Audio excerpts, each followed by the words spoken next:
Para sahabat sehat, jumpa kembali dengan saya, Dr. Puali Brana dari Kota Malang.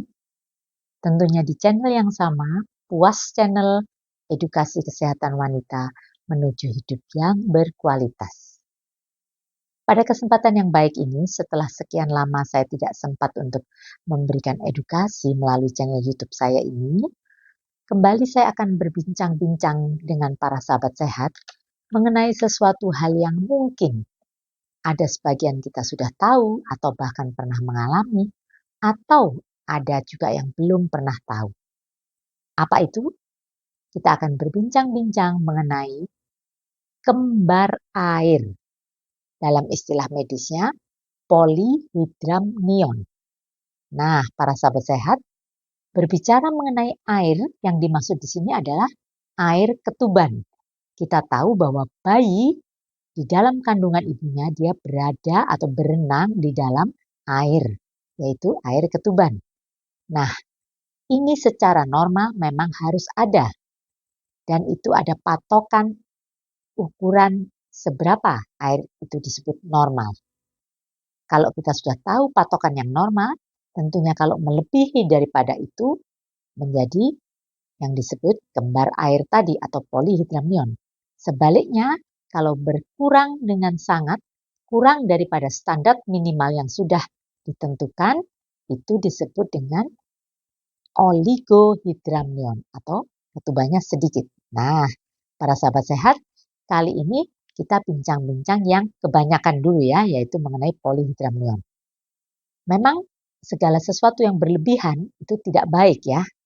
Jadi, walaupun tidak terlalu tepat, saya analogikan terlalu kenyang juga nggak baik kan, bisa sakit perut. Atau terlalu dingin, atau terlalu panas, atau terlalu terlalu sedih, atau terlalu gembira pun mungkin juga tidak baik juga, karena segala sesuatu yang berlebihan itu tidak baik.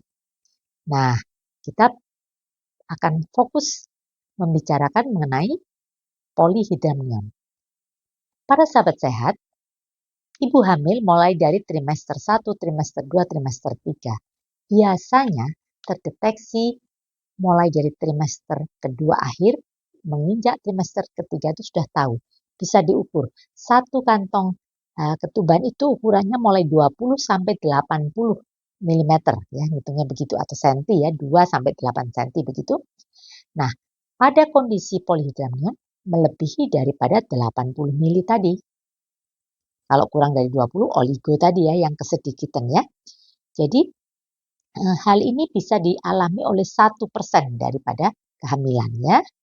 Kemudian mungkin ada di antara para sahabat sehat langsung bertanya, apa dokter penyebabnya kok bisa terjadi polyhydramnion atau kembar air ini?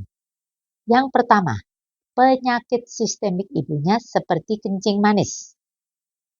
Ya, ada ibu hamil yang tidak menyadari dirinya kencing manis, ternyata setelah diperiksa gula darahnya tinggi. Nah, pada kondisi ini bisa menyebabkan ketubannya berlebihan. Kemudian, yang kedua, adanya cacat bawaan saluran cerna dari bayi itu sendiri. Dan ini tentunya bisa menyebabkan berlebihan ya air ketubannya, karena itu merupakan siklus. Mana dia diproduksi, mana dia diminum seperti itu, mana dia dibuang melalui saluran kemih dan sebagainya. Kalau ada gangguan saluran cerna atau juga saluran kemih, itu bisa menyebabkan air ketuban banyak atau terlalu banyak. Kemudian juga bisa karena adanya kelainan saraf pada susunan saraf pusat bayi. Itu pun bisa menyebabkan polyhydramnion. Nah, juga pernah dengar twin transfusion itu jadi seperti kembar yang saling ada aliran darah dari yang satu janin ke yang janin lain, itu kalau kembar janin. Nah, kondisi seperti ini juga bisa menyebabkan polyhydramnion. Adanya kelainan anemia pada janin, itu pun bisa. Kemudian adanya ketidakcocokan darah ibu dengan darah bayinya. Nah, khusus ini nanti di kesempatan yang akan datang akan saya bahas. Mengapa kok ada seorang ibu bisa perang istilahnya darah ibunya dengan darah anaknya?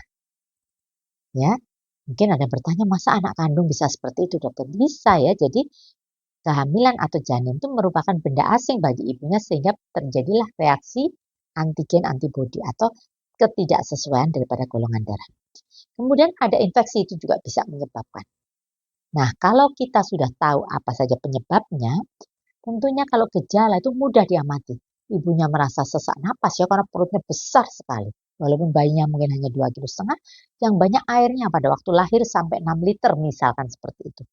Nah, sesak napas tentunya karena apa? Pembesaran rahim yang menekan sekat rongga dada. Kemudian yang kedua adalah bengkak pada wajah maupun pada kaki tungkai. Itu bisa juga disebabkan karena polyhydramnion.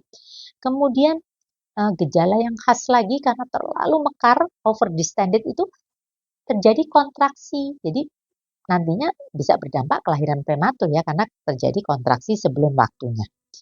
Kemudian juga gejala yang lain kalau kita menemukan kelainan letak janin ya, entah itu sungsang, entah itu lintang, kita tuh sulit meraba mana kepala, mana bagian kecil karena semuanya tegang karena kebanyakan air tadi. Nah, itu tadi sudah tahu penyebab dan juga gejala ya. Sekarang para sahabat sehat juga harus tahu apa dampaknya kalau mengalami polyhydramnion tadi. Yang pertama, tentunya karena kontraksi sering sebelum waktunya bisa terjadi kelahiran prematur ya. Kemudian bisa terjadi pelepasan plasenta sebelum waktunya juga. Bisa terjadi janin meninggal di dalam rahim. IUFD itu juga bisa.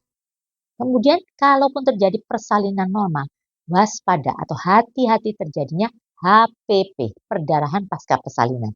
Karena terlalu overdistensi setelah lahir bayi, lahir ketuban yang sebegitu banyak, terjadilah apa? Kontraksi yang lembek, jadi capek rahimnya itu sehingga terjadi HPP atau perdarahan pasca persalinan. Nah, para sahabat sehat, yang penting untuk kita tentunya apa pengobatannya dan bagaimana pencegahannya ya. Kalau apa pengobatan karena terlalu banyak air, tentunya bisa dilakukan apa itu amniosintesis seperti diambil gitu kayak disedot dengan jarum khusus tentunya ya. Dikurangi ya, digembosi. Kalau misalkan itu isinya 8 liter gitu, mungkin akan dikurangi hanya menjadi misalkan setiap 4 liter. Nah, seperti itu ya. Jadi intinya bisa dengan disedot, bisa juga dengan obat-obatan. Kemudian kalau obat-obatan termasuk obat yang mengandung diuretik, maksud saya supaya pipisnya itu banyak, supaya tidak terus merasa haus, terus akhirnya minum juga berlebihan seperti itu. Nah, para sahabat sehat, seperti saya janjikan di awal, yang penting adalah tips and trick bagaimana mencegahnya. Jadi yang pertama adalah setiap ibu hamil harus mengkonsumsi gizi seimbang.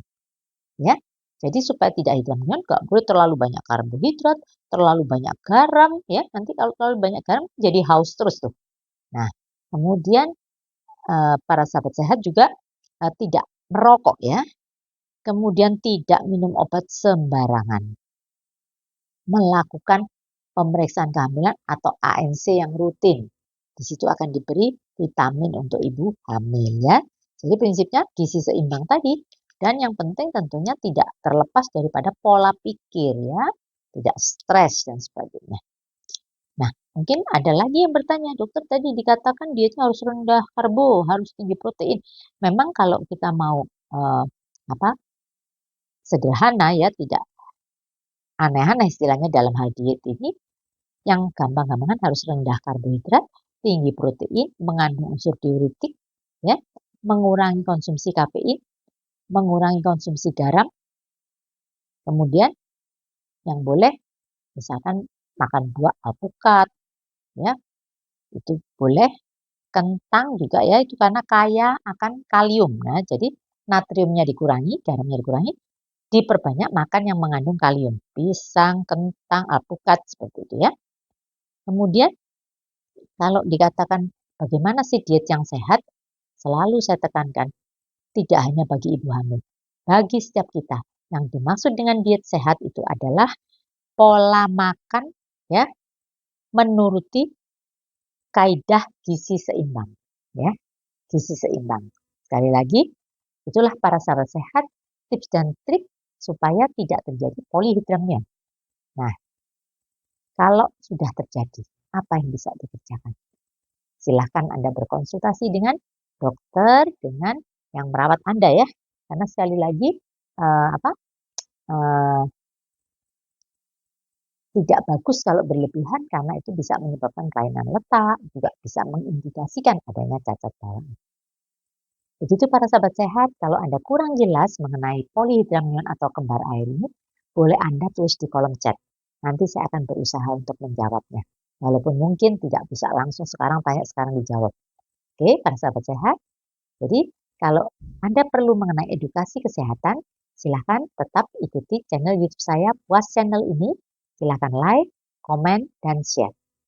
Tapi bila Anda ingin sisi lain daripada konten saya yang tidak terlalu mungkin, aduh dokter kok menceritakan tentang penyakit, tentang mungkin kelainan kehamilan, tentang apa kok agak ngeri begitu, pengen yang santai-santai, boleh ikuti channel saya yang satunya, yaitu Walip Family. Di situ memang hanya mengenai traveling, family time, quality time, apa, healing, ya, kemudian apa, rekreasi, baik itu ke tempat-tempat pemandangan alam yang indah ataupun kemana di situ bisa kita ikuti keseruan daripada keluarga kami. Oke, para sahabat sehat, sampai jumpa pada tayangan berikutnya. Saya sudah janji kalau ini mengenai kembar air, yaitu yang berlebihan, mungkin nanti kita akan membahas juga yang sebaliknya, yang terlalu sedikit airnya atau oligohidramnion. Oke, salam sehat.